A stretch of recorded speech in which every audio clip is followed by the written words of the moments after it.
Another player, another very important player for the Buffalo Bills, not available because he ain't there.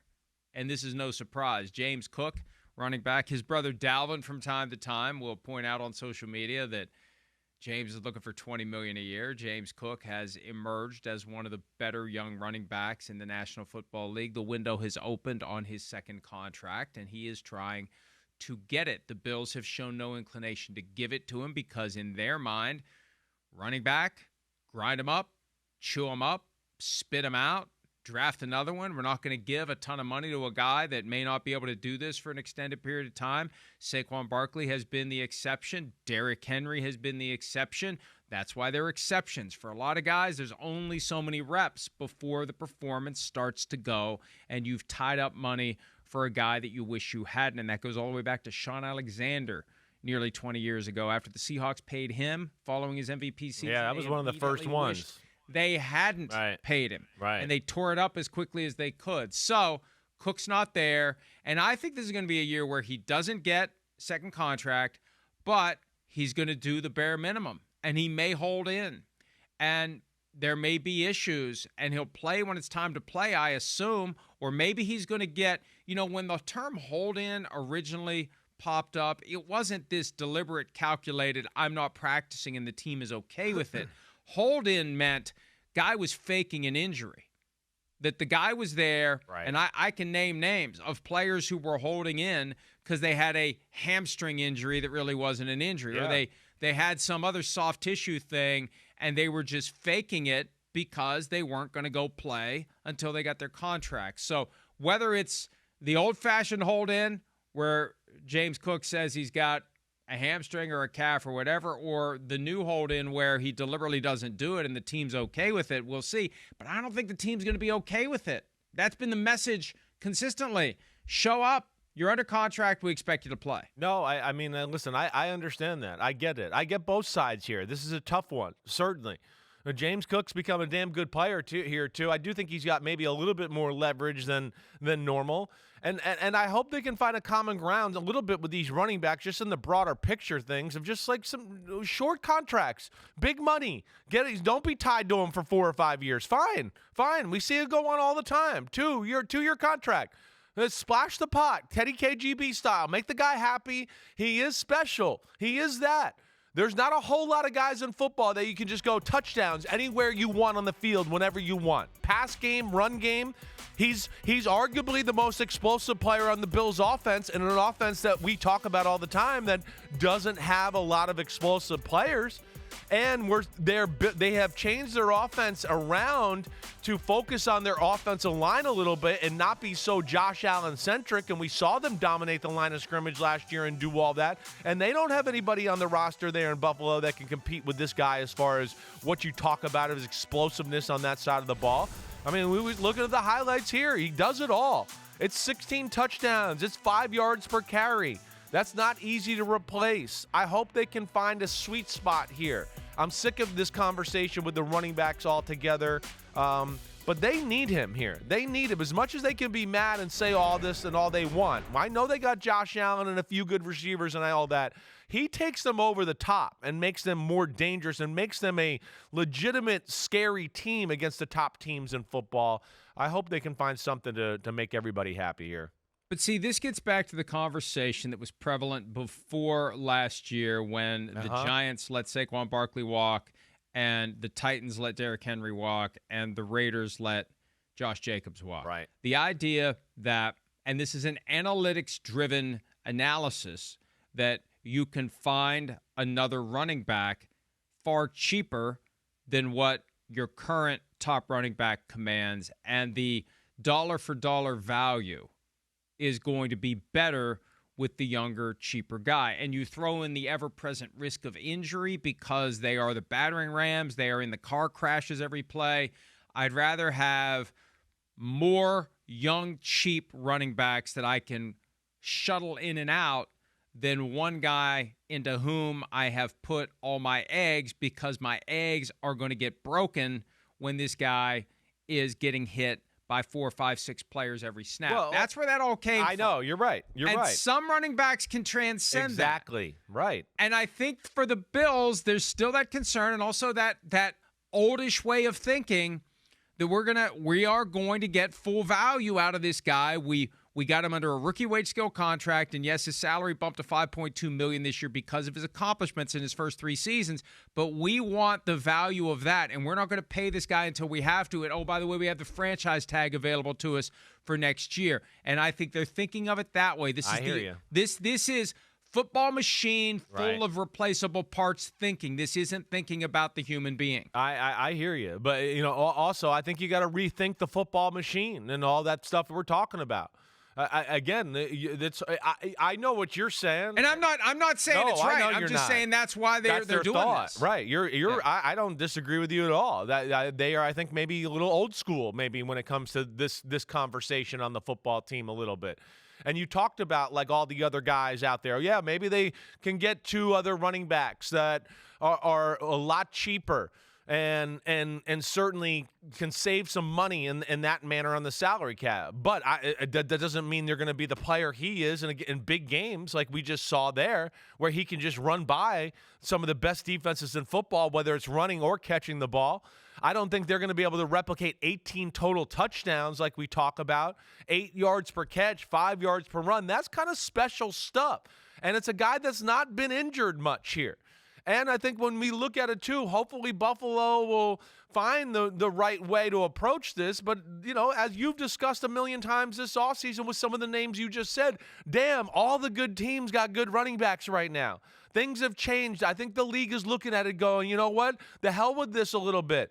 The production the good ones can give us, the explosive plays, the things they can do to change a football game, maybe has to change our analytics a little bit on the money we're spending. Buffalo, Baltimore, Houston. The Chargers just drafted a running back in the first round. We know Detroit's got 2 of them. The Eagles got one of the greatest we've ever seen. Tampa Bay's got 2 of them. One of them's awesome. The Rams are awesome with 1. Right? So we look at that. The Green Bay Packers, those are all playoff teams that you just name out. We didn't even name the 49ers with Christian McCaffrey. And that's where you start to look and go, hey, maybe analytics at times needs to be reanalyzed. And maybe we need to rethink how we're approaching this when you have a special one. And I think he's borderline special, James Cook. And here's what the Bills have without James Cook. Ty Johnson, right, who's got a cap number of $1.9 million this year. Ray Davis, who's got a $1.1 million cap number this year, and then Darrington Evans, who signed as a free agent this year, his cap number is $1 million this year. So you throw them together, and that's even less than what James Cook is going to make this year. So that's the balance.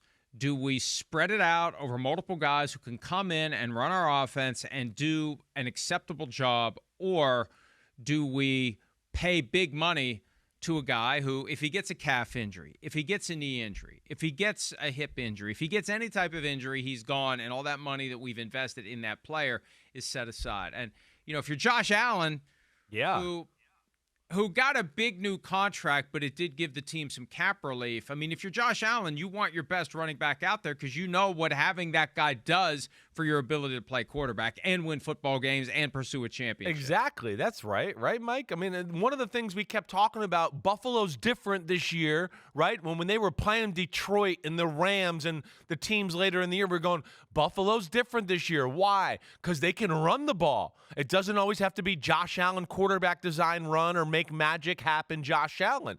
It was a little bit like, no. They can play some of the better defenses in football and impose their will on them and come downhill, and James Cook can break big runs and score touchdowns and see you later. And so that's where I just look at it, and I think what you say, too, about the money, I look at Buffalo and just go, man, you're not really paying anybody on offense other than Josh Allen. I know you got a few old linemen in there, but nobody making big money. I want to lean back. I want to call Josh Allen and be like, hey, Josh, you know that line Joe Burrow said at the Super Bowl when he was like, the Eagles can somehow do it? I think you need to break that out in Buffalo a little bit and be like, we're not really paying anybody big-time money on the offensive side of the ball. Can we have the one guy that's got 3 rockets up his ass and can score a touchdown anywhere back on the football team, please? And that's where I hope for Josh Allen's sake they can get it done too. And we'll see how that plays out. But there's a degree of stubbornness that has crept into it from the Bills' perspective, and James Cook is determined to get his contract. And the problem is, if they dig in at $5 million this year, I feel like they're not going to get the full value out of him. He's going to miss games, I believe. I hear you. And I'm not even saying it's going to be malingering. It's going to be, not all in. I'm kind of banged up. Right. And I'm not going out there. The Brandon Marshall story you've told many times. Right. I'm not going out there and putting myself at further risk when I'm already injured, when I have no security beyond this year. I'm not going to do it. Because, see, they can be very inclined to play the franchise tag game with him. You tag him once, and what's it going to be, $13 million? He wants $20. We can pay him $5 this year. We can pay him $13 next year under the franchise tag. That's $18 for 2 years. And then we could tag him a second time, or we could tag and trade him, or we just let him walk away and we get a compensatory draft pick, whatever it may be. But Saquon put in 5 years with the Giants and then got tagged for a year before he finally hit free agency. And I feel like the Bills believe that they're entitled to that because the system guarantees it. And we're not going to break from the system to pay a running back when we believe we can just next year prioritize the position and draft a new James Cook. And it's hard, I think, to get teams to set aside the fact that I had this realization 20 years ago when we were going to all the West Virginia University home games. It's like, shit, every year they have a guy who could play in the NFL at the tailback position. Every year there's a guy coming out. And you know what? Every other major university has one of those guys too.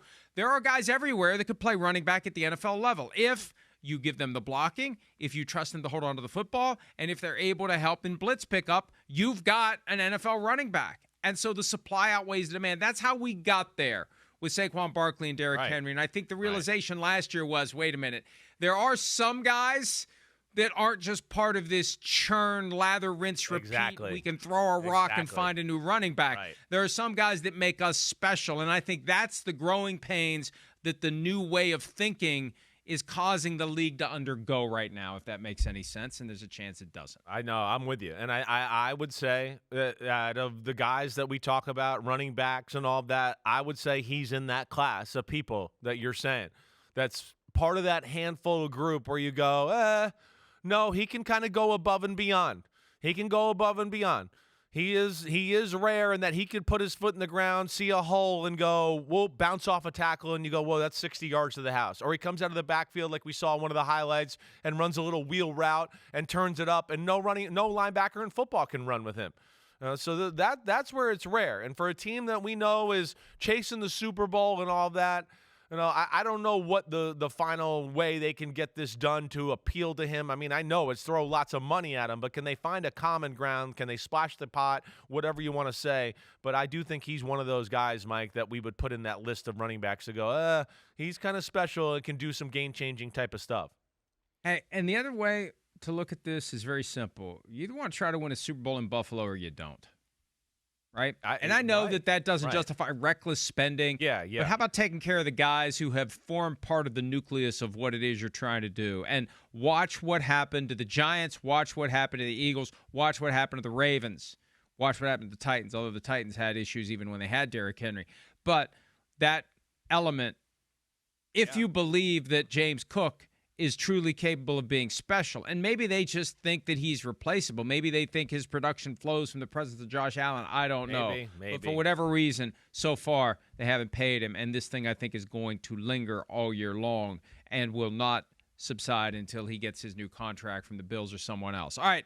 Hi, it's Mike Florio. Thanks for watching PFT on YouTube. Hit subscribe for the latest news and analysis from Pro Football Talk.